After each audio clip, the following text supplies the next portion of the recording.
আওয়ামী লীগ মূল দলের একটি 10ই নভেম্বর নূর হোসেন দিবস উপলক্ষে ডাক দিয়েছিল জামায়াতের জিরো পয়েন্টে গুলিস্তানের। কিন্তু সেখানে আহ, আমরা খুব বেশি উল্লেখযোগ্য পরিমাণে আসলে ছাত্রলীগ আওয়ামী লীগের নেতাকর্মীদের জড়ো হতে দেখি নাই। এটাকে বলা হচ্ছে, অনেকে এইভাবে বলছেন যে জিরো পয়েন্টে জিরো পারফরমেন্স দেখালো আওয়ামী লীগ। এরকমটি কেন হলো? তো প্রথম কথা হচ্ছে যে এই কর্মসূচি পালন করার জন্য ছাত্রলীগের অনেক নেতাকর্মী, বাংলাদেশ আওয়ামী লীগের বিভিন্ন নেতা কর্মী অংশগ্রহণ করার জন্য সেখানে গেছে, বিক্ষিপ্তভাবে মিছিল করেছে, নানা জায়গায় সমবেত হয়েছে। সবখানেই কিন্তু পুলিশ তল্লাশি ছিল, সবখানেই তারা ফোন চেক করেছে, মোবাইল চেক করেছে, আইন শৃঙ্খলা রক্ষাকারী বাহিনীকে তারা ব্যবহার করার চেষ্টা করেছে এবং জোরপূর্বক একটি দেশে একটি গণতান্ত্রিক রাজনৈতিক দলের সমাবেশ করার যে অধিকার রয়েছে, সেটির আলোকে বাংলাদেশ আওয়ামী লীগ প্রত্যাহারের যে আন্দোলন, সে আন্দোলনের একটি যাত্রা ছিল সেখানে নেতাকর্মীরা প্রতিরোধ গড়ে তুলেছে বলে আমরা মনে করি এবং গোটা বাংলাদেশের মানুষের সামনেই কিন্তু এই ফ্যাসিস্ট সরকারের মুখোশ উন্মোচিত হয়েছে।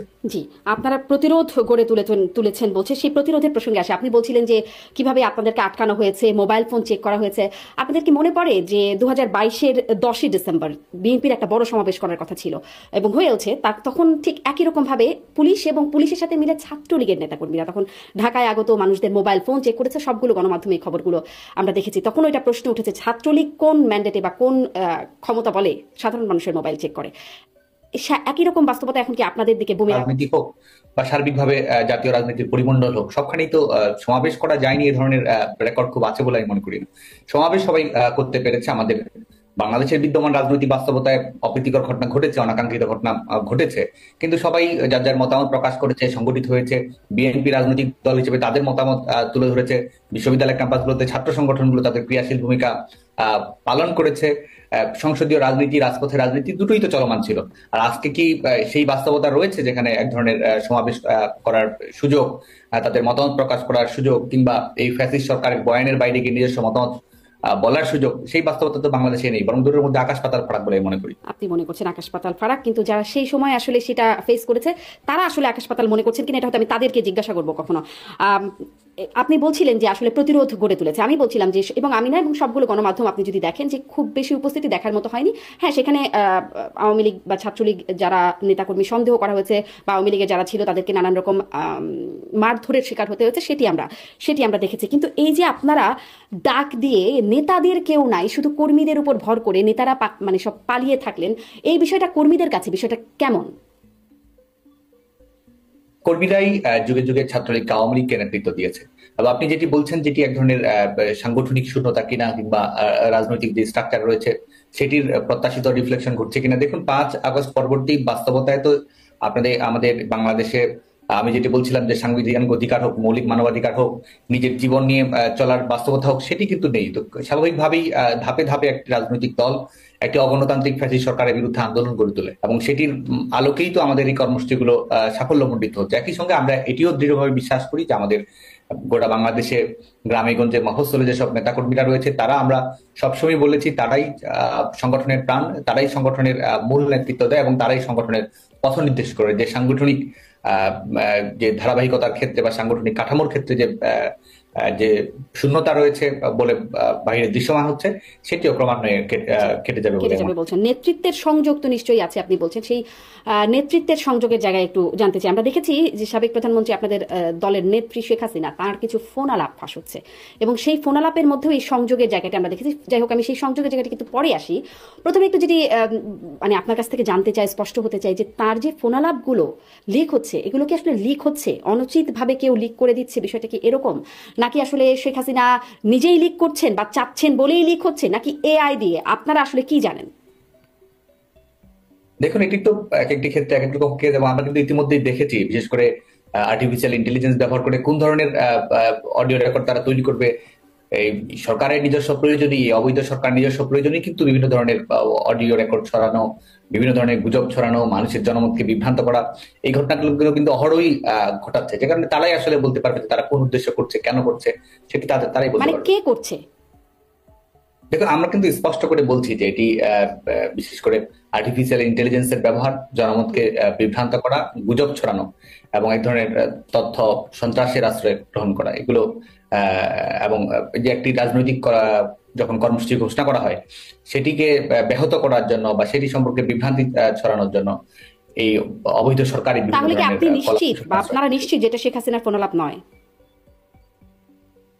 দেখুন, আমি কিন্তু বলছি যে যেটা সাংগঠনিক ভাবে যেগুলো ব্যবহার করা হচ্ছে দলের বিরুদ্ধে, দলের কর্মসূচির বিরুদ্ধে এবং জনমতকে বিভ্রান্ত করার জন্য, সেগুলো অবশ্যই এই সরকারের কলাকৌশলের কারণে করা হচ্ছে। মানে হ্যাঁ, সেগুলো এই সরকারের কলাকৌশলের কারণে, কিন্তু আমি এটা বুঝতে পারছি না, যেমন সবশেষ যে ফোনালাপটির বিষয়ে ব্যাপক আলোচনা হলো যে সেই ফোনালাপে শোনা যাচ্ছে শেখ হাসিনা অপর প্রান্তে থাকা কাউকে নির্দেশ দিচ্ছেন যে 10ই নভেম্বরের এই সমাবেশের বিষয়, সেখানে জমায়েত হতে হবে, তার বা বঙ্গবন্ধুর ছবি নাই, সেখানে ট্রাম্পের ছবি নিয়ে জমায়েত হতে বলা হচ্ছে। এবং আমরা আসলে কার্যত সেরকমটার চেষ্টা দেখেছি, এরকম অনেকে গ্রেপ্তারও করা হয়েছে।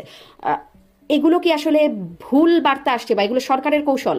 এটা শেখ হাসিনার ফোনালাপ না? এটি নিয়ে কিন্তু ইতিমধ্যে একটি ব্যাখ্যা দেওয়া হয়েছে বাংলাদেশ আওয়ামী লীগের অফিসিয়াল পেজ থেকে। এটি নিয়ে ইতিমধ্যেই ব্যাখ্যা দেওয়া হয়েছে। এটি আমি শুরুতেই বলেছি যে এখানে নিরাপত্তাজনিত বাস্তবতা আমাদের, সেটির কারণে এটি প্রকাশ্যে বলার সুযোগ নেই। আচ্ছা, আপনি বলতে চাচ্ছেন না। এরকমটা বলা হয়েছে যে মানে 5ই আগস্টের পরে বা 5ই আগস্টের ওই সময়টাতে আপনি আসলে সিলেট সীমান্ত দিয়ে বোরকা পরে পালিয়ে গেছেন, বোরকা সাদ্দাম বলেও অনেকে বলছে। এই বিষয়টি থেকে আপনি কোনো প্রতিক্রিয়া দিবেন? না, এটি সঠিক নয়। এই বিষয়টা ঠিক না বলে বলছেন। আহ, আহ, এই এই আন্দোলনের মানে মানুষের মনে, যে দেশে থাকা নেতাকর্মীদের মধ্যে এই প্রশ্নটি খুব জাগে যে যখন আপনারা আসলে নেতারা সবাই, যেটা আমি একটুখানি প্রশ্নের ধাঁচে আগের বারেও বলছিলাম, আপনারা নেতারা, শীর্ষ নেতারা সবাই দেশ ছেড়ে চলে গেলেন নিজেদের নিরাপত্তার স্বার্থে। এখনো বলছে নিরাপত্তার স্বার্থে কোথায় আছে সেটা বলবেন না। আপনাদের কর্মীরা যে দেশে আছে তাদের জন্য কি আপনারা মানে সেই অনুভবটা করেন? আপনাদের নেত্রী, সাবেক প্রধানমন্ত্রী শেখ হাসিনা, তিনি তার ছোট বোনকে নিয়ে শুধুমাত্র চলে গেলেন। তার যারা শেখ পরিবারের যারা, তারাও সবাই দেশের বাইরে নানান রকম ভাবে চলে গেছেন বলে আমরা জেনেছি। এটা কি আপনারা অনুভব করেন যে নেতাকর্মীরা, তাদেরকে এখন বলা হচ্ছে এতিম লীগ? না, দেখুন, আমাদের যে ভয়াবহ পরিস্থিতি তৈরি করা হয়েছিল, যে ধরনের ষড়যন্ত্রমূলক পরিবেশ তৈরি করা হয়েছিল, বঙ্গবন্ধুর কন্যা দেশরত্ন শেখ হাসিনা তো জীবন বিপন্নেরই শিকার হয়েছিল। দেশরত্ন শেখ হাসিনা বেঁচে আছেন বলেই তো বাংলাদেশের মানুষ এখন অবরুদ্ধ গণতন্ত্রকে মুক্ত করার স্বপ্ন দেখছে, কুক্ষিগত গণতন্ত্রকে মুক্ত করার স্বপ্ন দেখছে। একজনের সাংবিধানিক ধারাবাহিকতা, আইনের শাসন যেন সুপ্রতিষ্ঠিত হয়, সেই লক্ষ্যে বাংলাদেশের মানুষ যে স্বপ্ন দেখছে, বাংলাদেশের মানুষ যে এই অবৈধ সরকারের সমস্ত ধরনের নির্যাতন নিষ্পেষণের বিরুদ্ধে সুদৃঢ় ঐক্য গড়ে তোলার কথা ভাবছে, প্রতিবাদ প্রতিরোধে ইস্পাত দৃঢ়ভাবে সংগ্রামীকে এগিয়ে নেওয়ার কথা ভাবছে, এটি তো সম্ভব হয়েছে একমাত্র দেশরত্ন শেখ হাসিনার জীবন বেঁচে যাওয়ার কারণে। আচ্ছা, আপনি তাই বলছেন। কিন্তু আপনারা কি এই বিশ্লেষণটা করেছেন যে আপনাদেরকে আসলে পালাতে কেন হলো? আপনাদের কাছে ছিল, আপনারা ছাত্রলীগের একটা বিশাল বাহিনী ছিল, আপনারাই বলেছেন যে আপনারা ফু দিলে 5 মিনিটও দাঁড়াতে পারবেন আন্দোলনকারীরা, আপনারা বলছেন যে এটা শেষ দেখে ছাড়বেন। আপনাদের ওবায়দুল কাদেরের তখন বক্তব্য আমরা শুনেছি, তিনি বলেছেন যে এই আন্দোলন দমনে ছাত্রলীগই যথেষ্ট। তারপরে আসলে কি হলো? কেন আপনারা যথেষ্ট হলেন না?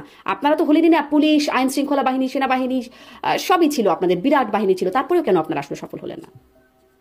প্রথম কথা হচ্ছে যে এই আন্দোলনটি একটি ইস্যু ভিত্তিক আন্দোলন ছিল, যে বিষয়ে আমরা সবসময় কথা বলেছি, কোটা ইস্যু, যেখানে শিক্ষার্থীরা কোটা সংস্কার, কোটা সমস্যার সমাধান চেয়েছে, এবং যেই সমস্যার সমাধান আসলে আওয়ামী লীগ সরকারের 2018 সালে সরকারের প্রজ্ঞাপনের মাধ্যমে নিশ্চিত করেছিল কোটা ব্যবস্থা বিলুপ্তির মাধ্যমে। পরবর্তীতে এটি একটা আইনগত প্রক্রিয়া, একটি উচ্চ আদালতের একটি রায়, বিশেষ করে রিটের প্রেক্ষিতে উচ্চ আদালত এক ধরনের নির্দেশনা দেয় এবং সরকারের প্রজ্ঞাপনকে বাতিল বলে ঘোষণা করে।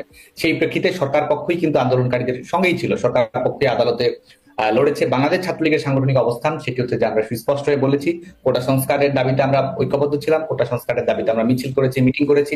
কোটা সংস্কার ইস্যুকে কেন্দ্র করে বাংলাদেশের সংশ্লিষ্ট সকল মন্ত্রণালয়ের কাছে আমরা বক্তব্য তুলে ধরেছি, সেটা আইন মন্ত্রণালয় হোক, জনপ্রশাসন মন্ত্রণালয় হোক, সেটা অ্যাটর্নি জেনারেলের অফিস হোক।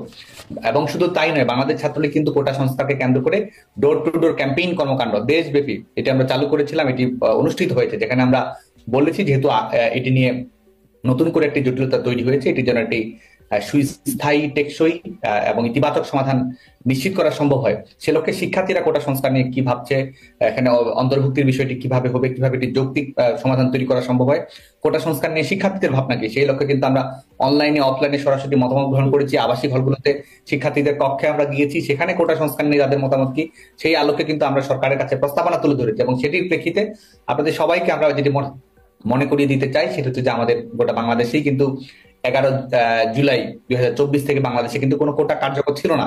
যখন হাইকোর্টের রায়ের উপরে যখন স্ট্যাটাস কো প্রদান করা হয়, স্থিতাবস্থা প্রদান করা হয়, প্রকৃতার্থে বাংলাদেশে 11 জুলাই 2024 পরে কোনো কোটা কার্যকর ছিল না। 2018 সালের প্রজ্ঞাপন সালের 11 জুলাই থেকে কিন্তু পুনর্বহাল হয়। সে কারণে কিন্তু এটি স্পষ্ট যে আন্দোলনের যে সফলতা, এই আন্দোলনের যে হ্যাপি এন্ডিং হওয়ার কথা ছিল, এই আন্দোলনের যে এক্সিট হওয়ার কথা ছিল, সেটা কিন্তু 2024 সালের 11ই জুলাইয়ের মধ্যে এটি সমাপ্ত হওয়ার কথা ছিল, কারণ শিক্ষার্থীদের ইস্যু ভিত্তিক সমস্যার সমাধান হয়েছে। পরবর্তীতে আপনারা যেটি সবার সামনেই অবলোকন হয়েছে, কোটা সমস্যার সমাধান 11ই জুলাই কি সাদ্দাম, নাকি ডেটটা আসলে 14ই জুলাই? না, 11 জুলাই হাইকোর্টের রায়ের পরিস্থিতি অবস্থা প্রদান করা হয়। 14 জুলাই আপনি যেটি বলছেন, এই কোটা সংস্কার ইস্যুকে কেন্দ্র করে একটি ভিন্ন খাতে প্রবাহিত করার জন্য রাজাকার ইস্যুটি সামনে নিয়ে আসা হলো, এবং আপনি দেখবেন যে 1 থেকে 14 তারিখ গোটা বাংলাদেশে কিন্তু রাজাকার ইস্যুটা সামনে আসলে কে নিয়ে আসলো? হ্যাঁ, এটি তো ইতিমধ্যেই সবার কাছেই পরিষ্কার, বিশেষ করে বাংলাদেশের ছাত্র সমাজের কাছে এটি পরিষ্কার কিভাবে বঙ্গবন্ধু কন্যা দেশরত্ন শেখ হাসিনার বক্তব্যকে বিকৃত করা হয়েছে, বিভ্রান্তি ছড়ানো হয়েছে, এবং আন্দোলনকারীদের দিকে আন্দোলনকারীদের উস্কে দেওয়ার জন্য এই পরিবেশ পরিস্থিতি তৈরি করা হয়েছে 14 জুলাই বাংলাদেশের বিভিন্ন শিক্ষা প্রতিষ্ঠানে, এবং যারা আজকে তাদের মুখোশ